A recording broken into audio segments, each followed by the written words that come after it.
देव की जय। बोलो श्री प्राणनाथ प्यारे की जय। रस मोहन भये सो क्या गावे। रस मोहन भये सो क्या गावे। मितली मोथा मन चित मनुआ। मितली मोथा मन चित मनुआ। ताई सत सीधा मुख क्यों आवे। ताई शब्द सीधा मुख क्यों आवे। रस मोहन भये सो क्या गावे।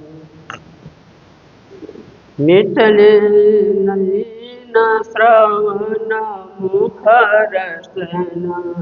मितली गुण पख इंद्रिय अंग।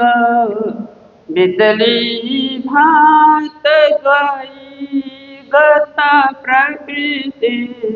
मितली भात गई गत प्रकृति। मितल्यो संग भय और रंग। सत सीधा मुख क्यों आवे। ताई शब्द सीधा मुख क्यों आवे।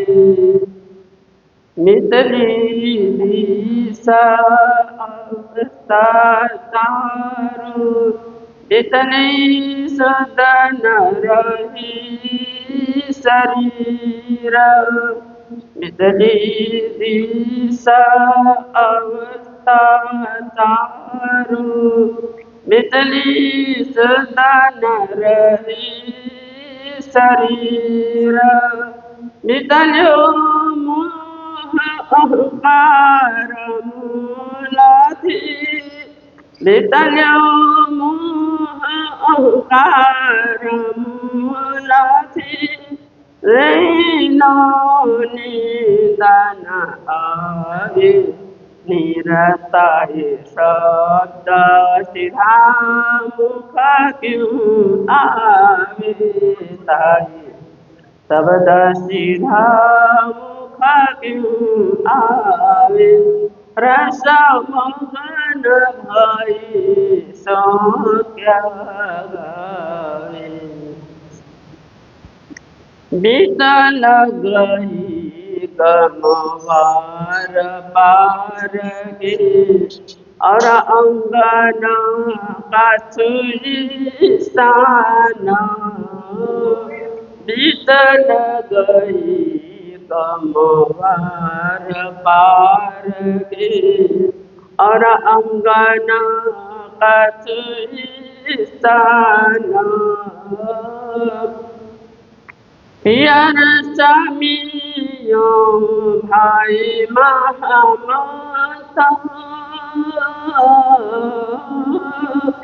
पियर स्वामियों भाई महामता। प्रेम मगन क्यों करती गान। प्रेम मगन क्यों करसी गान। ताई शब्द सीधा मुख क्यों आवे। ताई शब्द सीधा मुख क्यों आवे। रस मोहन भये सो क्या गावे। रस मोहन भये सो क्या गावे। बोलो श्री प्राणनाथ प्यारे की सतगुरु महाराज की जय। कृष्ण कन्हैया लाल की जय।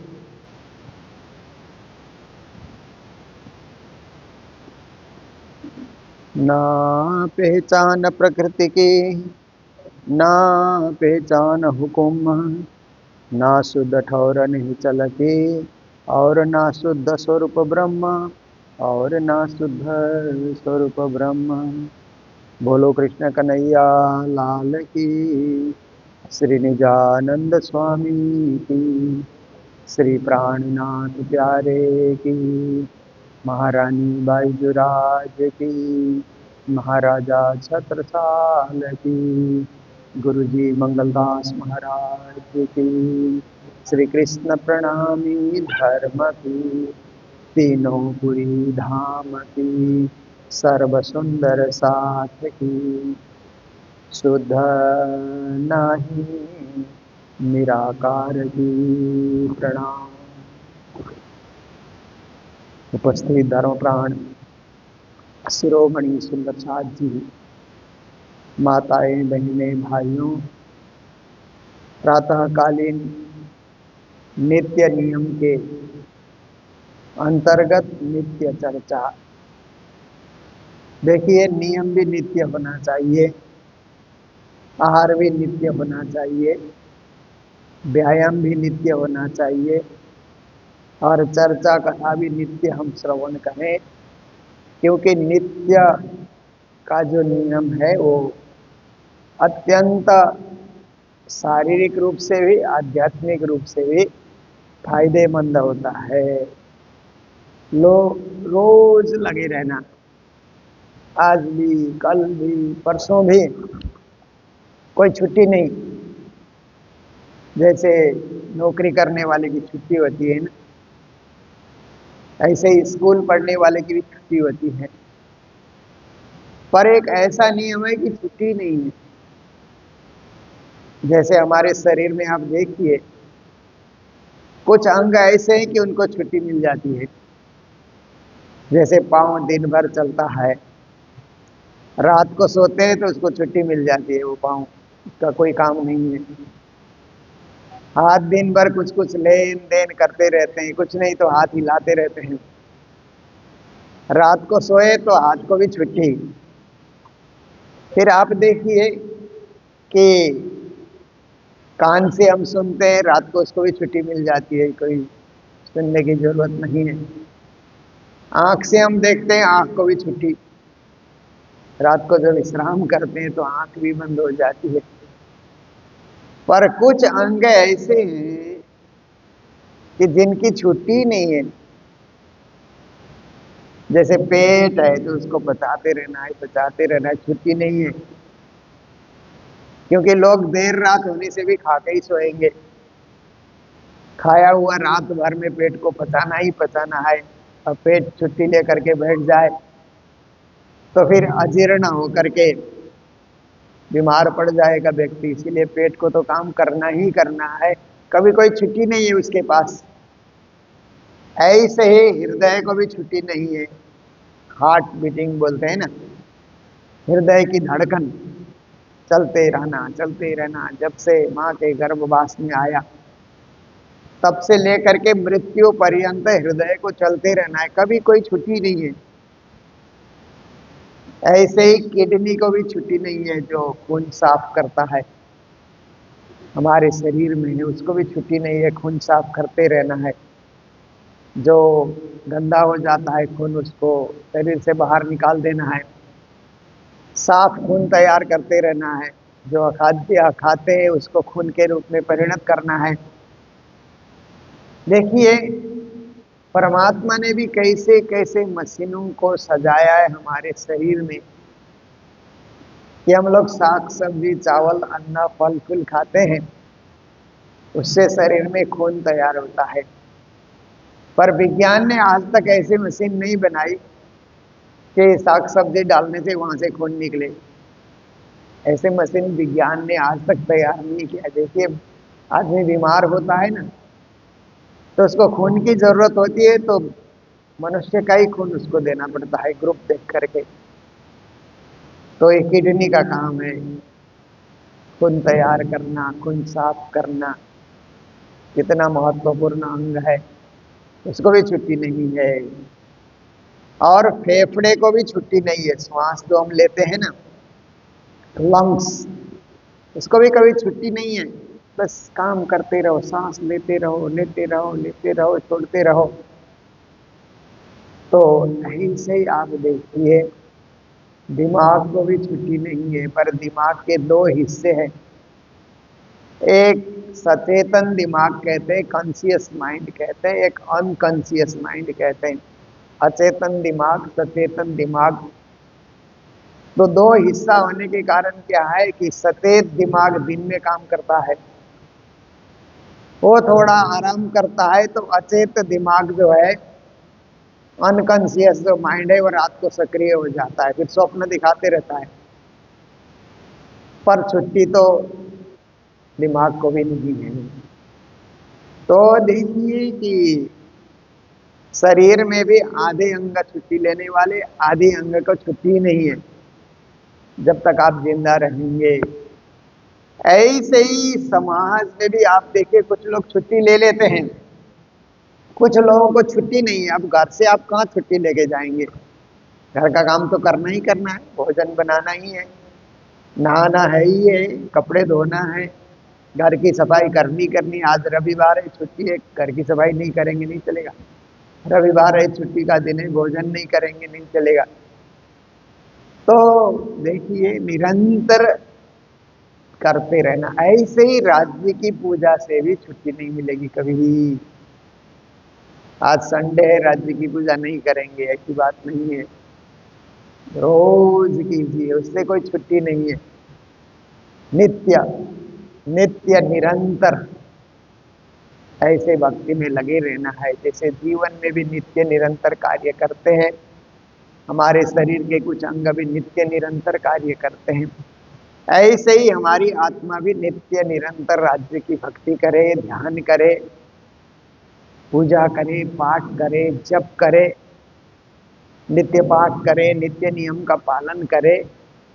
ये बहुत जरूरी है और हम लोग उसी का पालन करते हैं। इसीलिए चर्चा का समय है तो हम लोग यहाँ पर बैठ जाते हैं, क्योंकि नित्य की चर्चा भी हमारे जीवन में सुखदायी होती है, आनंददायी होती है। तो श्री प्राणिनाथ जी महाराज कीर्तन के माध्यम से रागश्री ए माया आद अनाद की ये चर्चा कल से चल रही है। आज की चौपाई में कहते हैं, ना शुद्ध निराकार की, ना और शुद्ध नहीं सुनिया। संसार में सभी लोग भक्ति कर रहे हैं, परंतु ब्रह्म साकार है कि निराकार है या उससे परे हैं, ये बहुतों को शुद्धि नहीं होती है। कुछ ज्ञानी लोगों को पता होता है, बाकी अधिकांश लोग तो देखम देख कर रहे हैं, ज्यादा शुद्धि उनको नहीं होती है। शुद्धि बुद्धि कहते हैं ना, होश में आ जाना, विवेक में आना, विचार में आना कि हम क्या कर रहे हैं, हमारी भक्ति कहाँ की है, हमारी आत्मा कहाँ तक जाएगी, इस भक्ति यात्रा में आत्मा कहाँ जाकर के पहुंचेगी, इसकी शुद्धि नहीं है। तो बहुत सारे भक्त लोग निराकार की ही भक्ति करते हैं। कई कई ऐसे संप्रदाय हैं कि उनकी भक्ति निराकार की भक्ति है। जैसे हिंदू परंपरा में सन्यास मत की जो भक्ति है वो निराकार की भक्ति है। ब्रह्म निराकार है, निराकार से ही साकार बन करके आते हैं, इस सिद्धांत को पालन किया जाता है। अब आप देखिए, जैन दर्शन में भी जो निर्वाण है, मोक्ष है, वो भी शून्य निराकारी है।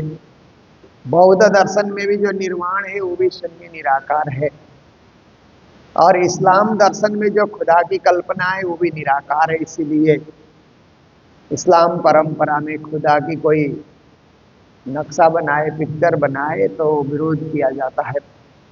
शक्ल सूरत नहीं है खुदा की, ऐसे करके बताते हैं। और इसीलिए फिर खुदा का संदेश देने वाले जो मोहम्मद साहब आए तो उनकी भी फोटो नहीं बनती है, कहीं किसी ने बना दिया तो विरोध हो जाता है। निराकार, वो भी अपने ब्रह्म को निराकार मानते हैं। और हिंदू परंपरा में भी, संन्यास मत में, जैन मत में, बौद्ध मत में और भी बहुत सारे मतों में ब्रह्म को निराकार माना जाता है।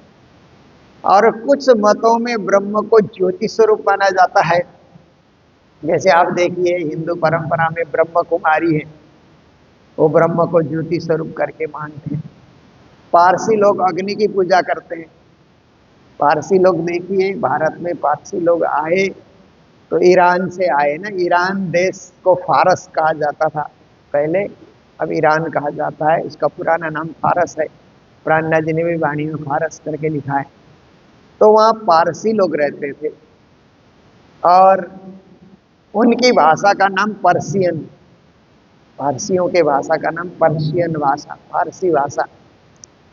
तो क्या हुआ कि उन्होंने, कुछ मुस्लिम लोग शरणार्थी आए तो उनको शरण दे दिया। शरण देते देते इतनी संख्या उनकी बढ़ गई कि पारसियों को वहां से भगा दिया। अब आप लोग यहाँ से हटो, ये हमारा देश हो गया, हमारा कब्जा हो गया।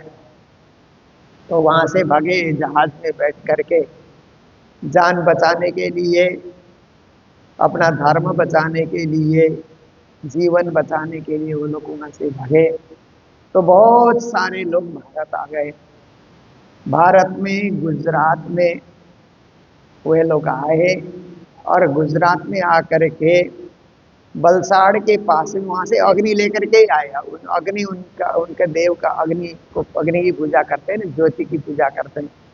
वहां से जलते हुए अग्नि को लेकर के आए। आज भी जो गुजरात में बलसाड़ के नजदीक में उनका एक तीर्थ क्षेत्र है जहाँ केवल पारसी लोग जा सकते हैं, दूसरा कोई जा नहीं सकता है। वहाँ अग्नि की पूजा होती है और केवल चंदन की लकड़ी जलाई जाती है वहां पर, और दूसरी लकड़ी का प्रयोग नहीं होता है। क्यों? तो चंदन की। और पारसी लोग आए तो उस समय गुजरात में जो शासक था, कहते हैं कि उस शासक ने उनको रखने से मना किया। तो उन्होंने कटोरी भर दूध मंगाया उस शासक से, और साथ में थोड़ा चीनी लेकर के आए थे, कुछ मीठा लेकर के आए थे। उन्होंने दूध में डाल करके राजा को वापस किया। कहने का तात्पर्य था कि दूध में चीनी डालने से जैसे महसूस नहीं होता है ना, चीनी डाल दिया दूध में तो दूध में चीनी लय हो जाती है, ऐसे हम पारसी लोग भी भारत में भारत की जनता की तरह ही रहेंगे, आपको कोई कष्ट नहीं देंगे। इसी तरह भी हम कुछ राजनीति करके, कुछ करके भारतीय व्यवस्था को खलबल नहीं करेंगे, हम खलबली नहीं पैदा करेंगे, हम मिल करके रहेंगे आपके साथ। हमें शरण दिया जाए तो उनको शरण दिया गया। आज भी उनका तीर्थ स्थान वहाँ है, अग्नि की पूजा करते हैं। तो ज्योति स्वरूप ब्रह्म की पूजा हुई। और भी बहुत सारे संप्रदाय में ब्रह्म को ज्योति स्वरूप माना जाता है। फिर आप देखिए कि निराकार को ब्रह्म माना गया, और बहुत सारे वैष्णव मत में शुद्ध साकार जो दिखलाई दे रहा है उसी को ब्रह्म का स्वरूप माना जाता है। शुद्ध साकार ब्रह्म है, और एक पक्ष निराकार ब्रह्म है, एक पक्ष ज्योति स्वरूप ब्रह्म है।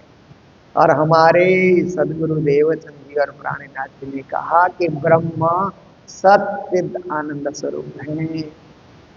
वो सच्चिद आनंद स्वरूप ब्रह्म कैसे हैं कि जो दृश्यमान साकार है उससे परे अदृश्य निराकार है, उस निराकार से परे ज्योति स्वरूप है, ज्योति स्वरूप से परे जो अनादि धाम है, उन अनादि धामों में ही अक्षरातीत जो धाम है, जो सबसे परे है, सबसे श्रेष्ठ है, सर्वोत्तम है, वो सच्चिदानंद स्वरूप धाम है। वही आत्मा का अखंड मुक्ति स्थान है, और वहीं जाने के बाद आवागमन का चक्र छूट जाता है।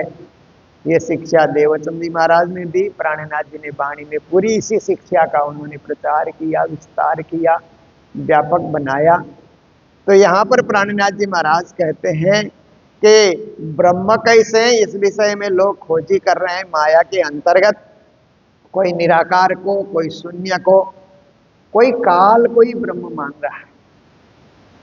जैसे आप देखिए ना, मीमांसा दर्शन है, वैशेषिक दर्शन है, एक काल को ब्रह्म मानता है, एक कर्म को ब्रह्म मानता है। हमारे हिंदू परंपरा में, सनातन परंपरा में ही ये दर्शन का उद्भव हुआ। पर सनातन परंपरा में साकार और निराकार मानने वाली परंपरा में भी दो दर्शन ऐसे निकले कि एक काल को ब्रह्म मान रहा है, एक कर्म को ब्रह्म मान रहा है। आप देखिए, तो ये क्या है कि बहुत सारे लोग काल ही तो सब कुछ है, समय ही सब कुछ है, ऐसा करके समय पैदा करता है, समय जीवन देता है, समय इस जीवन को वापस ले लेता है, वही ब्रह्म है। इस रूप में भी कई लोग उपासना कर रहे हैं। तो वो काल स्वरूप का निवास स्थान कहाँ है? तो देखिए मारलोक में धर्मराज रहते हैं, वही काल के स्वरूप हैं, ऐसा भी माना जाता है। पर श्री जी महाराज कहते हैं बहुतों को वो जो लोकेशन, मोक्ष का जो लोकेशन है, मोक्ष का जो स्थान है कौन सा है, ये शुद्धि नहीं होती है। भक्ति किए जा रहे हैं, भजन किए जा रहे हैं।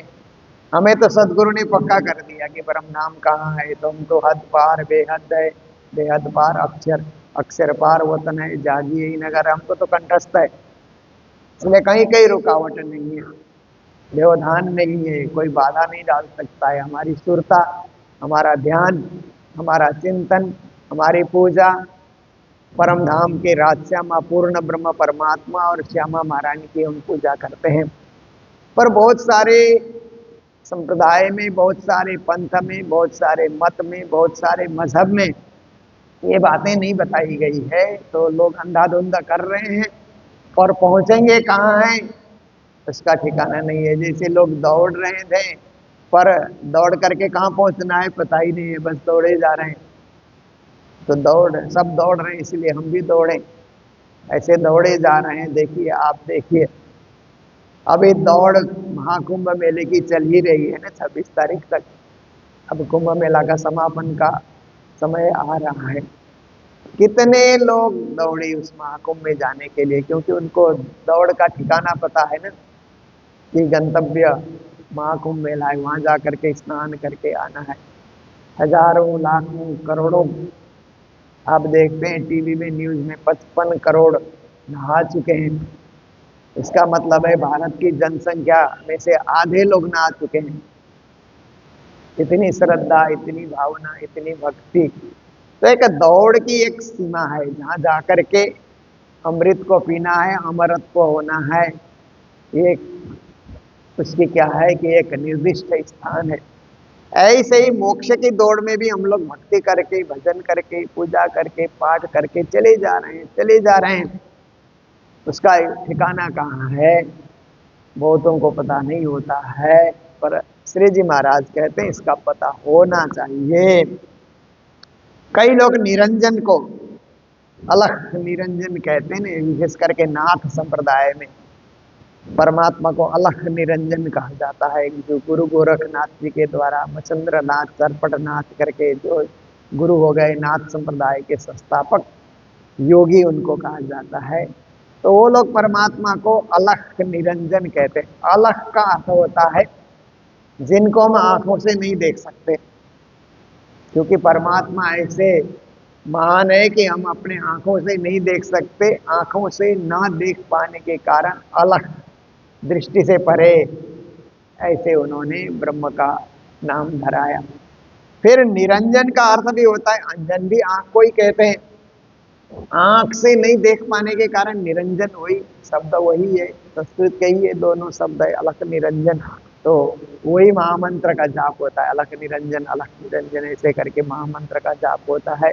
तो आप देखिए श्री प्राणनाथ जी महाराज यहाँ कहते हैं कि वो निरंजन कहाँ है, तो क्या निराकारी निरंजन है, या उससे परे निरंजन? अलख कहाँ बैठे हुए हैं? अगम जानी के निगम कहावे, खोज खोज प्रतिहारी, जानी के मुलधनी अंगनापनि सो घर आए हमारे। छत्रसाल जी कहते हैं ना, वो सायंकालीन सेवा पूजा में हम लोग गाते हैं, जब प्राणनाथ जी की पधरावनी हुई तब उन्होंने ये गायन किया था। तो अगम जान के निगम कहावे, वेदों ने उनको अगम जान करके, अलख की तरह ही अगम शब्द है। गम मतलब पहुंचना, अगम मतलब पहुंच से दूर, आउट ऑफ रीच कहते हैं ना, पहुंच से परे।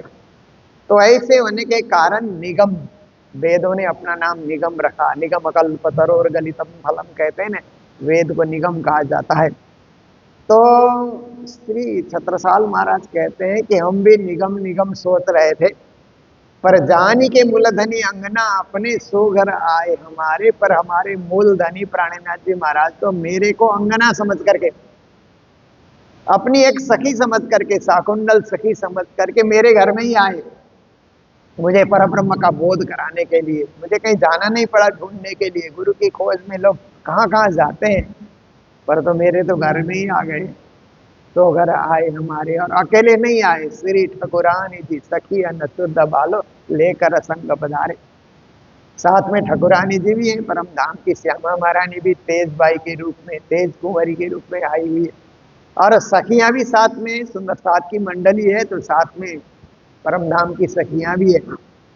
और ऐसे शुद्धि देने के लिए, शुद्धिमान ज्ञानी समझदार एक मंडली को लेकर के हमें भी समझदार बनाने के लिए, हमें भी शुद्धि बुद्धि देने के लिए मेरे घर में पधारे। त्रिगुण फांस के फंद परे थे सो फंदा निरवारे। फिर कहते हैं कि हम तो त्रिगुण की फांस, सतगुण रजगुण तमगुण, ब्रह्मा विष्णु महेश देवी देवता, ये पूजा में हम लगे हुए थे और श्रद्धा पूर्वक इसी पूजा का अनुसरण करते थे। परंतु एक फंदे में हम पड़े हुए थे। परसो फंदा निरवारे, उन्होंने कहा ये माया का फंदा जो था, क्योंकि त्रिगुण का फंदा भी माया का फंदा ही है। ए जन्म लो, पलो पढ़ो बढ़ो, फिर मृत्यु को प्राप्त करो, फिर जन्म लो, ये तो त्रिगुण का चक्र चल रहा है ना। इस फंदे में हम पड़े हुए थे। सो फंदा निरवारे, हमारे सदगुरु प्राणीनाथ जी ने उस फंदे से हमको अलग कर दिया, फंदे से हमें छुटकारा दिला दिया। वारी वारी जाऊं मैं अपने पिया पर शोभा मुक्त न आवे, सिंहासन आसन बैठारी छत्रसाल गुण गावे। कहते हैं ऐसे सदगुरु के चरणों में हम वारी वारी हो जाते, समर्पित हो जाते हैं, उन्हें सिंहासन में आसन में बैठा करके छत्रसाल गुण गा रहे हैं, बलिहारी हो रहे हैं। तो छत्रसाल जी ने उस समय क्या है कि ये जो त्रिगुण है या शून्य है, निराकार है, इससे परे का ज्ञान उनको प्राप्त हो गया। और प्राणनाथ जी की उन्होंने बुरी बुरी प्रशंसा की अपने चौपाइयों के माध्यम से। तो यही है कि अगम निगम से भी परे जाना है, निर्गुण निराकार से भी परे जाना है। तो कहते हैं ना शुद्ध जीव स्वरूप की। बहुत सारे लोगों को तो हमारे अंदर जीव है, जीवात्मा कहते हैं ना, वो है तभी तो हम जिंदा है। जीव निकल जाने के बाद तो जिंदा नहीं रहेंगे, पर बहुत सारे लोगों को पता ही नहीं है। जैसे डॉक्टर लोग, विज्ञानी लोग कहते हैं कि ये हृदय की गति से वो जिंदा है, पर हृदय की गति कौन चला रहा है? अपने आप तो हृदय की गति नहीं चलती है, कोई कहीं चला रहा है, कोई शक्ति चला रही है, कोई अदृश्य शक्ति कार्य कर रही है, वही तो परमात्मा की शक्ति है। अपने आप कुछ नहीं होता है। सुबह उठो तो अपने आप को भी, हमारा शरीर भी नहीं उठता है। पूरी जाग ना आए ना तो आपका शरीर नहीं उठेगा। पूरी जाग आने के बाद जीव जग जाता है, प्रातः काल हो गया, प्रातः काल हो गया, अंदर का जीव, अदृश्य जीव है ना, वो जगता है, फिर शरीर उठता है, फिर शरीर खड़ा होगा, नहीं तो शरीर पड़ा है तो यही रहेगा। जीव उसको जगाता है। हाथ खड़े होते हैं तो जीव शक्ति दे रहा है, पांव चल रहे हैं जीव शक्ति दे रहा है, दिमाग से सोच रहे हैं जीव शक्ति दे रहा है, स्वाद ले रहे हैं जीव शक्ति दे रहा है, खाना पच रहा है जीव शक्ति दे रहा है। वो जीव नहीं तो कुछ नहीं। इसलिए प्राणीनाथ जी महाराज कहते हैं ना शुद्ध जीव स्वरूप की, हमारे अंदर जीव का जो स्वरूप है वो सूक्ष्म रूप से बैठा है, इसकी भी बहुत सारे लोगों को शुद्धि नहीं है। ना शुद्ध जीव वतन, ना उस जीव को किस वतन में पहुंचाना है वो भी किस पता नहीं। वतन घर को कहा जाता है, तो उस जीव को कोई ना कोई वतन तो पहुंचाना होगा, स्वर्ग में, वैकुंठ में, या शून्य लोक में, निराकार में, ज्योति स्वरूप में, अव्याकृत में, सबलिक में, केवल में, अक्षर में या अक्षरातीत में। जीव को कहाँ पहुंचाना है, उसका असली वतन कहाँ है? तो जैसे वतन शब्द प्राणीनाथ जी ने निज नाम में भी प्रयोग किया है ना, सब विद वतन सही, ऐसे करके परम धाम को ही वतन कहा गया है। तो सब जीवों का वतन अलग अलग है, सबका वतन परम धाम नहीं है। परम धाम तो ब्रह्म सृष्टि और ईश्वरी सृष्टि, और महान जो जीवों में भी जो ब्रह्म सृष्टि के समान कार्य करते हैं उनके लिए वो है। बाकी औरों का तो और स्थान बने हुए हैं, तो उनको पता होना चाहिए कि जीव का वतन क्या है। ना शुद्ध मोह तत्व की, कहते हैं ये मोह तत्व कहाँ से आया, मोह क्यों होता है? देखिए जब से जन्म लेते हैं और थोड़ी सी हमको ज्ञान की प्राप्ति होती है ना, कुछ कुछ पता लगने लगता है, तो धीरे धीरे मोह हो जाता है ना। बच्चे को माँ से मोह हो जाता है, कहते हैं जन्म लेने के 3 दिन बाद बच्चा अपनी माँ को पहचानने लग जाता है, और 1 महीना हो जाए तो बाप को भी पहचानने लग जाएगा। फिर घर परिवार के और सदस्यों को पहचानने लग जाता है, तो उनसे मोह हो जाता है उस बच्चे को। फिर माँ से चिपका रहेगा ना, माँ इधर उधर की सुला देती है तो उसको अच्छा नहीं लगता है, मैं माँ के साथ ही रहूं, माँ मुझे छोड़े नहीं, उस बच्चे को मोह हो जाता है। बच्चे में मोह किसने पैदा किया, मोह तत्व कहाँ से आया? फिर श्री जी महाराज कहते हैं कि इतना ही नहीं, जब बच्चा थोड़ा बड़ा होता है तो मोह का विस्तार बढ़ते जाएगा। फिर यार दोस्त, फिर खेलने वाले जो और बच्चे मिलते हैं उनसे मोह हो जाता है, माँ इधर बुलाते रहते हैं, आओ खाने का टाइम हो गया, तो खेल से निकलता ही नहीं है, खेल में मुंह हो गया और बच्चों से मुंह हो गया। और बड़े होने के बाद फिर वैवाहिक बंधन में बंधता है तो पत्नी से, स्त्री है तो पति से मोह हो जाता है, फिर आगे और बाल बच्चों से मोह। ये सृष्टि का नियम है। तो ये कहाँ से शुरू हुआ? जब से हम संसार के खेल देखने के लिए आए और उतरे, तब से मोह। नारायण, इच्छा शक्ति, मोह तत्व, अहंकार, ये 4 चीजों के द्वारा सृष्टि बनी है। तो भगवान नारायण द्वारा ही इच्छा शक्ति प्रकृति बनी, फिर मोह तत्व भी वहीं से उत्पन्न हुआ है। बहुत सारे लोगों को ये भी पता नहीं है कि मोह का आगमन कहाँ हुआ, बस मोह में फंसे जा रहे हैं, मोह किए जा रहे हैं। और माँ को भी मोह हो जाता है, संतान होने के बाद बाप को भी मोह हो जाता है, कभी घर से मोह, कभी परिवार से मोह, कभी धन से मोह। तो श्री जी कहते हैं ये इसकी उत्पत्ति कहाँ से हुई, इसके वास्तविकता को जानो कि मोह तत्व क्या है। फिर कहते हैं कि जिन थे अहम उत्पन्न, मोह से अहम, अहम का अर्थ होता है मैं मेरा। एक तो अहंकार भी होता है, हम कहने से अहंकार भी बोध होता है, पर इसके 2 अर्थ हैं। एक अहम का अर्थ होता है मैं, तो संस्कृत में अहम को मैं कहते हैं ना, तो मैं मेरा शुरू हो जाता है। पर कितना मैं मेरा कि मैं इस परिवार का, ये मेरा परिवार है, इतना ही मैं मेरा पता होता है। और प्राणनाथ जी चाहते हैं कि मैं श्री राज जी का एक सुंदर साथ, और मेरे श्री राज जी और सुंदर साथ, परम धाम के सब सुंदर साथ मेरे, और मैं राज्य का। मैं केवल संसार का नहीं हूँ, मैं परम धाम का भी हूँ। ऐसा मैं जागे, ऐसा हम जागे, किसी को घमंड दिखाने के लिए नहीं, प्रदर्शन करने के लिए, पर हृदय में एक अहम भाव कि मैं परम धाम की आत्मा हूँ, मैं ब्रह्म सृष्टि, ऐसे ब्रह्म सृष्टि भाव अपने अंतर्गत जागे गुणात्मक रूप से। तो इस प्रकार से हम में जागे तो हम में वो परम धाम का हम उत्पन्न होगा, हम परम धाम के बनेंगे। और ये भाव जब तक उत्पन्न नहीं होगा तो वहां से जुड़ाव नहीं होगा हमारा। फिर वहाँ उसके साथ जुड़ाव करने के लिए मेरी आत्मा परम धाम की, मैं परम धाम का, परम धाम के गुण मेरे में आ जाए, परम धाम की भक्ति, परम धाम की शक्ति, परम धाम का ध्यान मेरे जीवन में उतर आ जाए। ऐसी भावना लेकर के हम भक्ति करेंगे, दिव्य भक्ति करेंगे, प्रेम लक्षणा भक्ति करेंगे, तो हमारी भक्ति साकार होगी और सब कुछ हमको शुद्धि होते हुए उस पर ब्रह्म के परम धाम में जा करके पहुंचेंगे, कोई हमें रोक नहीं सकेगा। तो यही आज की शिक्षा है। जो समय चल रहा है, तो आज के दिन जो मंगलाम में सेवा आई है, यूके इंग्लैंड निवासी रजनी भाई उनरकट, अच्छे सुंदर साथ हैं, प्रेमी सुंदर साथ हैं, हमारे ऑनलाइन चर्चा में भी जुड़े रहते हैं, तो उनके द्वारा हमें मंगल धाम में सेवा प्राप्त हुई है। तो रजनी जी भाई और उनके सारे परिवार को हम खूब खूब बधाई देते हैं।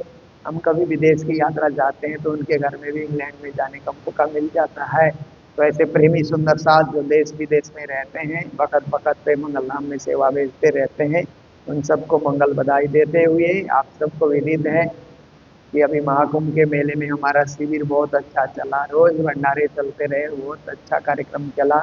अब तो शिविर में रहने वाले हमारे नारायण स्वामी जी और उधर प्रयास रसिक जी और लीला रस सागर जी, गीतांजलि जी और डॉक्टर शिव मंगल राम जायसवाल जी और पूरी टीम अब वहाँ से अपना कार्यक्रम पूरा करके लौट के आ रहे हैं। शायद कल सुबह तक हमारे पास वो लोग आ जाएंगे, सिलीगुड़ी आएंगे, रथ साथ में करके आ रहे हैं। तो बहुत अच्छा सुंदर कार्यक्रम हुआ वहाँ पर, और अपने जितना हो सके हम लोगों ने वहाँ पर धर्म का प्रचार किया और आए गए लोगों की हम लोगों ने सेवा की।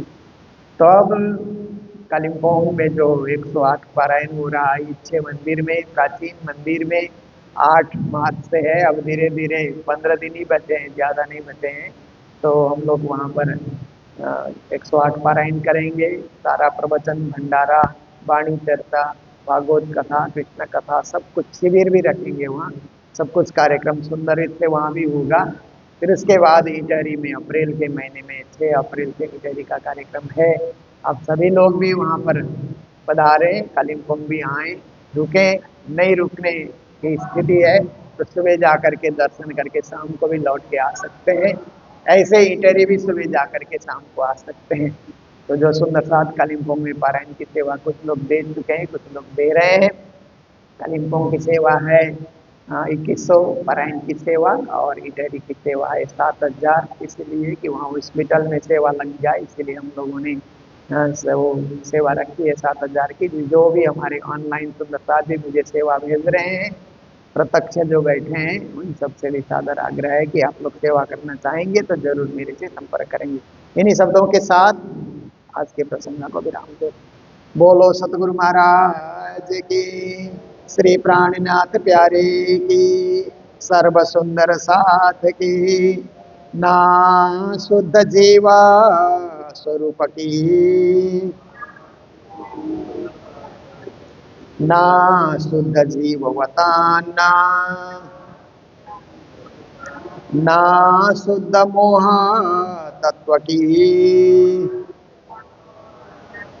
जिनते हम उत्पन्ना, जिनते अहम उत्पन्ना। बोलो श्री प्राणनाथ प्यारे की, श्री धाम के धनी की। प्रणाम।